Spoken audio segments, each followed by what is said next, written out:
Hey everybody, welcome back to Tom and Jesse Talk Movies. Hi.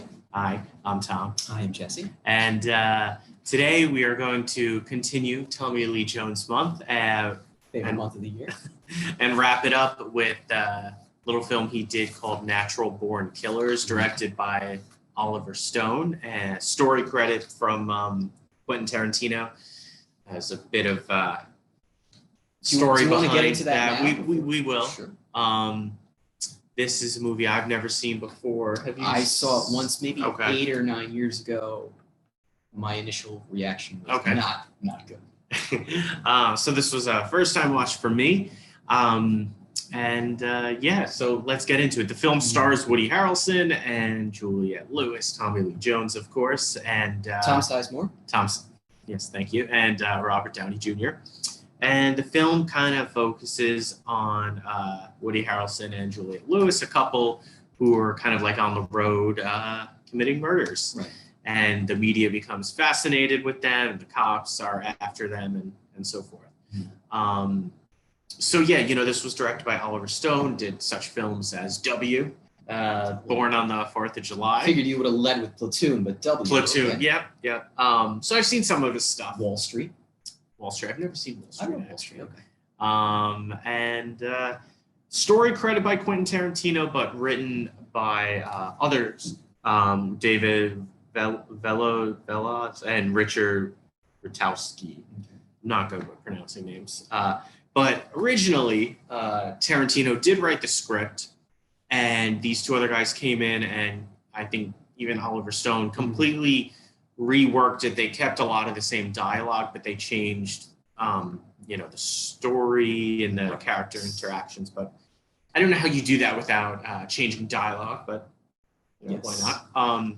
Needless to say, Quentin Tarantino disowns this movie. He wants nothing to do with this movie. And in fact, a very recent interview that I read with him, he's still quite bitter because they took his baby and they neutered it in many ways. And from the story that I had read, Quentin Tarantino is a very visual, distinctive filmmaker. And he kind of outlined what he said. I wrote this script with the intention of this is how you shoot it. Like he was rather explicit in his direction. And Tarantino does great dialogue. Right. I love his earlier stuff, Tarantino's earlier stuff. Later stuff, I think maybe the success went to his head a little bit. That's beside the point. He's a very visual director, and he's like, I wrote the script ready to be shot. Oliver Stone, one of his producers, they took it and they kind of rearranged things, and Quentin Tarantino said, well, wait, that's not my vision at all. So, Right. Interesting little side note. Yeah. So you want to start out? What'd you think of this movie? Well, I'd like to kind of turn the tables. Oh, okay. I told you initially my gut reaction was I didn't like this movie when I saw it 8 years ago. I'll let you know what I think because my opinion's kind of changed. But being that this was a first-time watch for you, my gut reaction after I saw this, kind of knowing you like I know you, I said, Tom is going to hate this movie. Did you, in fact, hate this movie? I did not hate it, but I wasn't crazy about it. Okay. It's more of a taste issue. It's like there's nothing wrong with this movie. I totally get why people would love it. This film feels very much like a Tarantino movie in sense of style. If you're not familiar with his work, it's very, he uses a lot of interesting camera angles. Like the camera almost becomes a character himself. And a lot of the acting is very, it like pushes corniness, kind of like grindhousey, kind of like exploitative films of the 1970s, right. And gratuitous amounts of violence. And that's definitely this movie. So watching it, I would have felt like, oh, Tarantino directed this, but it was Oliver Stone. So I don't really get a big Oliver Stone vibe from this movie compared to his other work. But there are things I like about it. But what I say when it's not for me, overall, it's the tone of the film. It's too hammy for me. It's too exaggerated. Every character is turned up to 11 and very dramatic and theatrical. And that's fine. That's not something I like. But yet it reminded me of what I did like about some of Tarantino's films. Like I love the Kill Bill films. I like Reservoir Dogs, where so in those movies, the characters are the focus of the film, obviously, but they're all interesting. And in this, each character is interesting. I would say some more than others. I really enjoyed. I like Juliette Lewis a lot in the film. Woody Harrelson, I'm just not crazy about as an actor. I don't really get on board with him. Okay. So, and I was actually, and I'm not a fan of him, but I'm like the only person on the planet who doesn't like Robert Downey Jr. But Robert Downey Jr. I was impressed by him because he totally played somebody that is different than Robert Downey Jr. is always playing that kind of flamboyant, smug, sarcastic guy, cracking jokes constantly. Like he's Iron Man and everything. Yeah. Except in this, he's a completely different character, and I welcomed that. I was like, oh wow, this is kind of refreshing, and I thought he did good he plays this journalist, and he's following the characters, while they're going on a murder spree across the country. And he's obsessed with the media and interviewing them. Like he's really glamorizing them. And there is a message in the film about, does the media glamorize violence? And of course it does. The movie definitely depicts that, but I don't think it ever goes above and beyond. I feel like it does exactly, it's pretty surface level. I feel that the movie could have definitely gone a little deeper with the, the media and violence element. All it does, you just see video, you see civilians getting interviewed, like, oh, what do you think about this? Like Bonnie and Clyde type of duo. And they're like, oh, I really like them. And then we see people on the TV station and the journalists like, oh, they're completely glossing over, the gruesome details of that. And they're more focused on kind of making them celebrities. And that stuff happens. But I feel like when you want to have a message, you can't just show us what we already know. It needs to be a little bit deeper.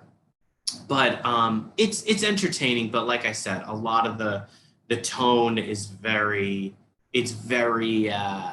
corny, very, very silly kind of tone. And while there are elements of that in the Kill Bill films, I feel like it's turned up even more here.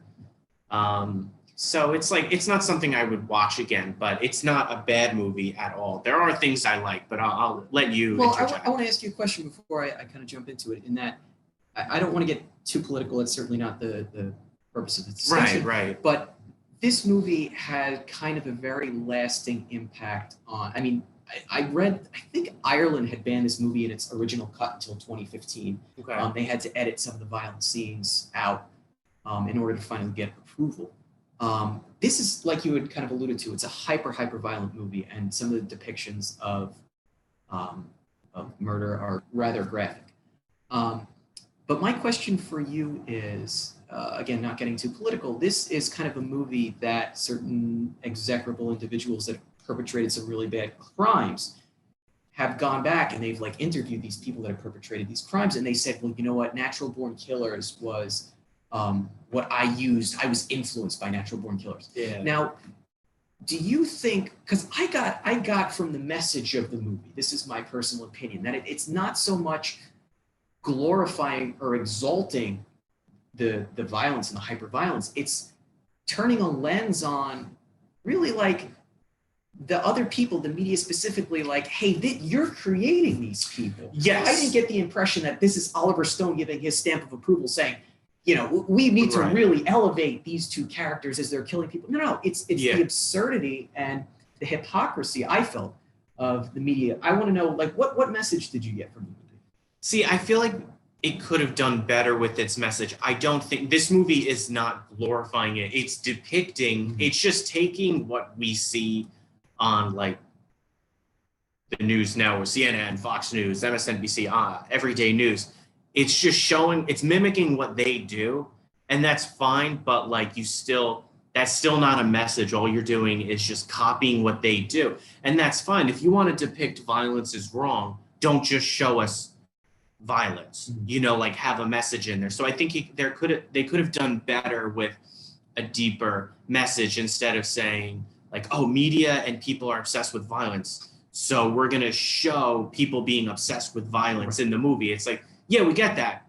That's what we're arguing, but what are we going to do with that? And there's no the only kind of like message or moral, I guess, would be towards the end of the film, and I won't spoil it, but towards the end of the film where Robert Downey Jr. kind of gets caught up in some of it, and it's like, oh, see, so like you kind of get the message a little bit about like, oh, the people who, maybe some of the journalists who go and photograph and capture a lot of this violence, maybe there's something inside them. They also want to go out and do some of these acts. Like, I mean, that's certainly it, but I don't think there was this big revelation or anything. And maybe that's not what the movie is going for.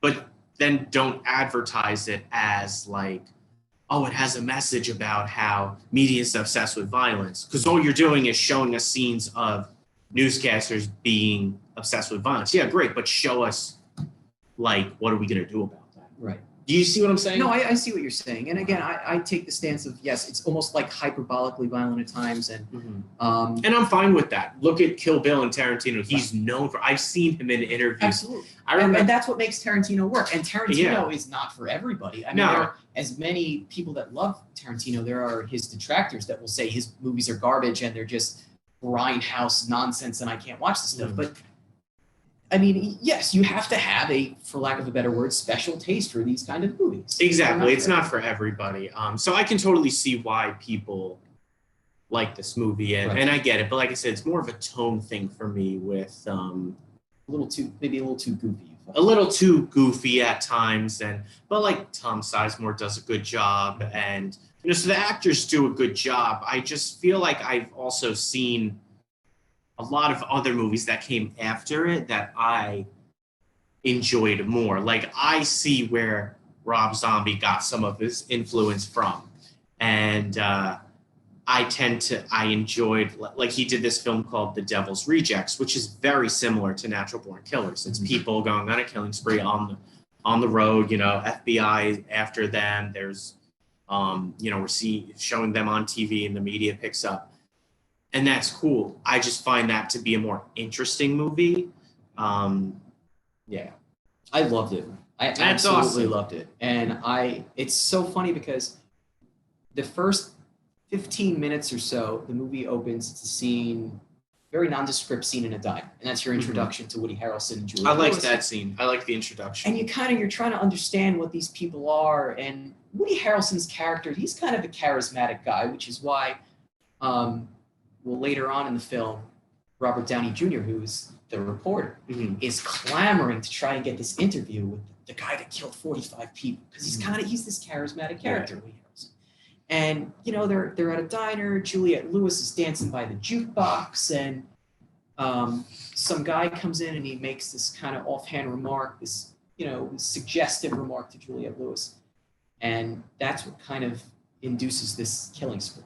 And then they start just a bunch of murder, and you're like, wow, like, what the heck did I just get myself into? But it's kind of a visually jarring movie in many ways.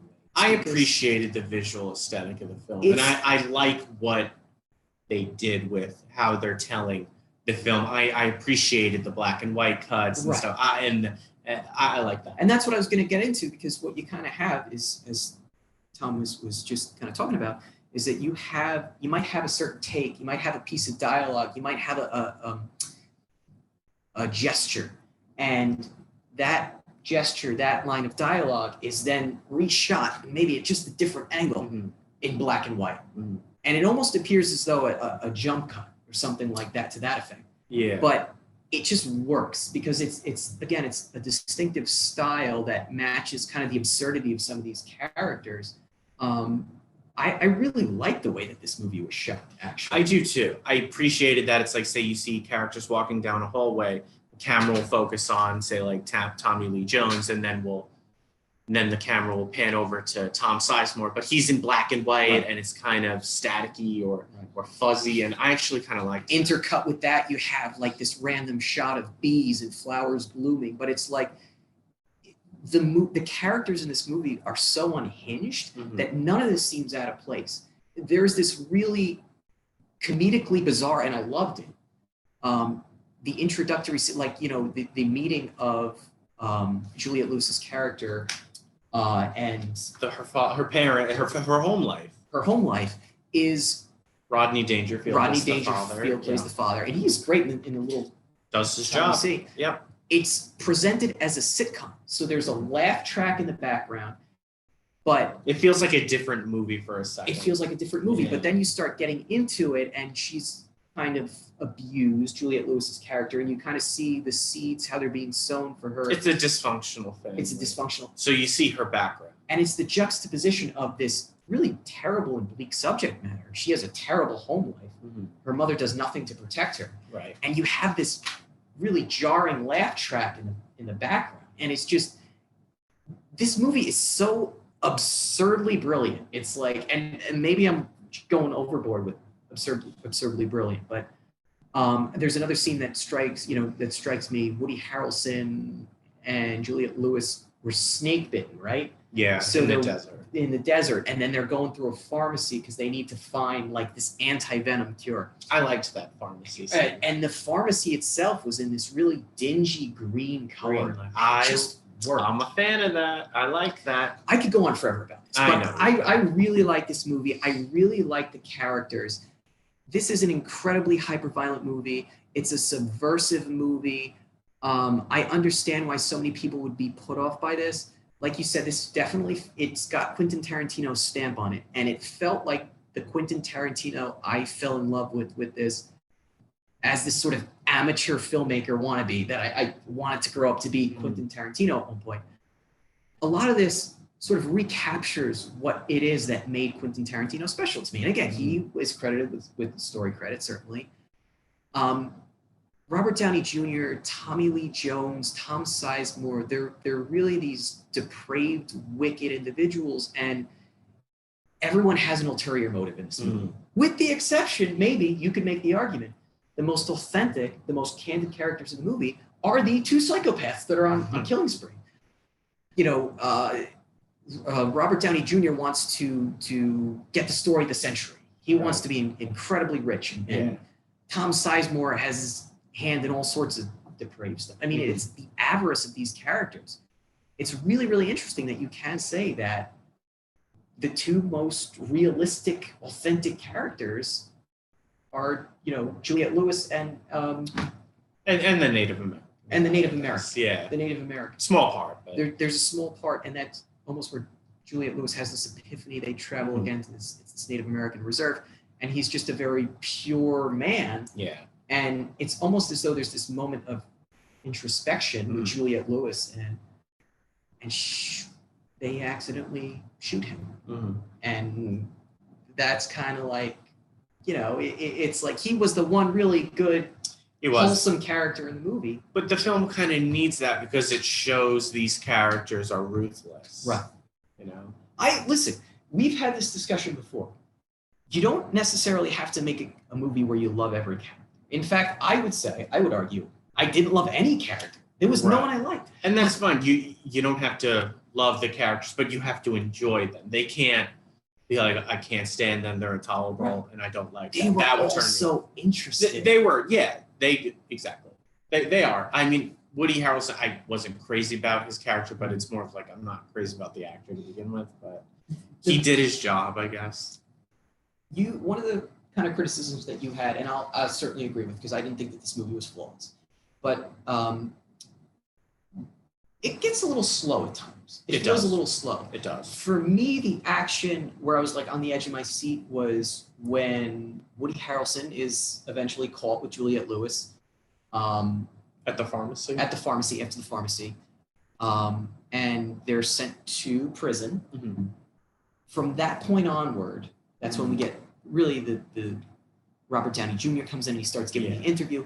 I thought that was nonstop action. So the second half, about an hour in, it's a 2-hour movie, I thought was nonstop action. How did you feel about the second half of the film? It's more intense, no doubt. And I mean, I enjoy the action in this movie. I enjoy, like I said, the pharmacy scene was probably my favorite, but like when you watch them in the prison, there's a riot, and that stuff is fine. I'm on board with that. I've seen that kind of stuff in other movies, but it's what the movie kind of needs. And, it really is really turned up and very, what's the word? It's very intense at those moments, and I like that. And then I did like where the movie goes at the end, where it's the two main characters and Robert Downey Jr. kind of like in the woods, I guess, area, and I liked the end result of that. The very, very ending, I feel like, okay, I just, they could make another movie, but I mean, this is 20 something years, almost 20. 94. 94, yeah. So I also happen to really like the interview scene. I really got something out of that interview between Robert Downey Jr., who of course is trying to insert himself into it. It's not just about, delving into the psychosis of Woody Harrelson. It's how does Robert Downey Jr.'s character, and this is why he's so great, because he's such a slimy character along with Tom Sizemore. How does he insert himself into this narrative to sort of elevate himself as this incredible investigative reporter? It's just, this movie is dripping with sarcasm, and I think that's what it does so well. I think, my personal opinion, again, the people that think about this as promoting and trying to incite violence, I don't necessarily get that. I see it as a commentary about, this is what the media is, and this is what they'll try to do. It's pretty accurate, the film. Right. It is accurate with that. But it's like, again, that what I was saying earlier, where it's like, it's showing us how the media can be vicious too, but like, is there a resolution to that? Like, you're showing what we already know, but what are you going to do about it? Right. And maybe that wasn't his. Maybe the message was simply just to turn a spotlight on, this sort of duplicity of the media. Maybe it's not about how it's corrected. It's just, I'm going to point a lens at it and show the absurdity of the media. Quickly, I'd be remiss. This was Tommy Lee Jones month. Now, I happen to. You really don't see Tommy Lee Jones again until the second half of the movie. I'm watching. I'm like, where is he? He's a prison warden. Yes. He's a crooked prison warden. It's kind of, and I like the way that they kind of use the exposition to show that he was a little bit crooked. Yes. As he's walking down, one of the corridors, the prison corridors with Tom Sizemore, you have a bunch of inmates that are kind of running up to Tommy Lee Jones, and they're kind of like, oh, hey, what about this deal that we had? And all the other guards are kind of shooing him away. So you could tell that Tommy Lee Jones is also very sort of entwined in some villainous plot too. Yes. I loved his character, the larger than life prison warden persona. He was just, again, you said it best. He's like at an 11 at all times. He is. I loved him in this. Did you? I've just come to realize after Tommy Lee Jones month, I might not be the biggest fan of But that's okay. Yeah. That's what this is for. Like, we're kind of discovering how we feel about certain actors and actresses. And I happen to really like him. He did his part. He wasn't one of the more exciting characters. I was way more on board with Tom Sizemore's character. Tom Sizemore plays a real seedy sort of. I mean, that's usually who he plays. Yeah. So you would say Robert Downey Jr. overall was your. He surprised me the most, and Juliette Lewis surprised me too. She's like that. She's always like that girl, like that party girl who's still going hard at 3 a.m. Mm-hmm. That's her. Totally agree. And no, but she's perfect for the role. Totally agree. But I'm glad I watched it. This is a movie I kind of always wanted to see. I always had heard of it, not really knew much about it, but it feels similar to a lot of other films I've seen that I just happen to like better. You made an interesting point, kind of, not to belabor the point, but there's sometimes where it took you a while to see this movie. It took me a while to rewatch this movie, and again, I hated it when it first came out. But there are certain times, like you saw, some Rob Zombie films, Devil's Rejects. Yeah. There are movies that are heavily influenced by a certain predecessor. And then you kind of, your mind goes to thinking, well, I've seen this, not necessarily realizing that this is the ancestor, the one that, so it kind of. Well, yeah, exactly. It's kind of like I said when we were talking yesterday, like, I'm not crazy about the movie Seven. It's not a bad movie at all. I I know that's kind of like the original, like, oh, the FBI tracking a serial killer, and that's great. But there have been so many other movies like that I feel have taken what Seven did and just did it better. Mhm. So yeah. Maybe if you saw it, maybe if I saw that first, I don't know. That's kind of hard to say. This felt fresh. I mean, for a movie that's over 20 years old, this movie still felt fresh. It holds up today. It does not feel dated. It doesn't feel like it was almost 30 years old. Not at all. So Not at all. yeah. It's like an art house Thelma and Louise type movie. I could see that. And in fact, I think that the cut that you watched was the director's cut. Yeah. There's a cut that's about 4 minutes longer than what the original was. It shows there's more depictions of violence. Right. Initially, what was going to happen, another interesting backstory, this movie is just rife with controversy, is that Warner Brothers was like, we're not releasing this movie because it was going to get an NC-17 rating by the MPAA. Warner Brothers was like, that ain't happening. Right. So they made Oliver Stone cut it down to the version that we see. Years later, the movie finally did get released, but Warner Brothers didn't even want to put the logo on the re-release because they still didn't want to be associated with an NC-17 movie. Yeah. I think years later they finally relented, but that's the controversial effect. This movie really had a very sort of lasting impact, very, very controversial to this day, from what I was reading. So it's an interesting talking point. Definitely. You definitely have to be interested in this sort of subject matter because, again, if you're a fan of Quentin Tarantino, would you say see this movie? Absolutely. I would say if so you too. like Pulp Fiction, Reservoir Dogs, Yes. or the Kill Bill movies, watch But this. if you're familiar with any of that subject matter and it's something you've avoided, if you're like, I don't like his style, I don't like him, don't watch stay this. away from this. Yeah, exactly. I would definitely see this movie again. I loved it. I All right. absolutely loved it. Cool. Yeah. All right. So thank you guys for watching. Contact us at csprograms@cshlibrary.org. Please. Questions, comments, concerns. Next month is October, and we are going to be discussing 2 horror films. First, we're going to talk about Videodrome, starring James Woods. That's from the 80s. And then we will be talking about another 80s classic, John Carpenter's The Thing, starring Kurt Russell. I'm excited to see that because it's been a while since I'm excited to watch both of them. I think I saw Videodrome once in high school and remember absolutely nothing. Cool. Looking forward to it. Yeah. Thank you guys for watching. Thank you.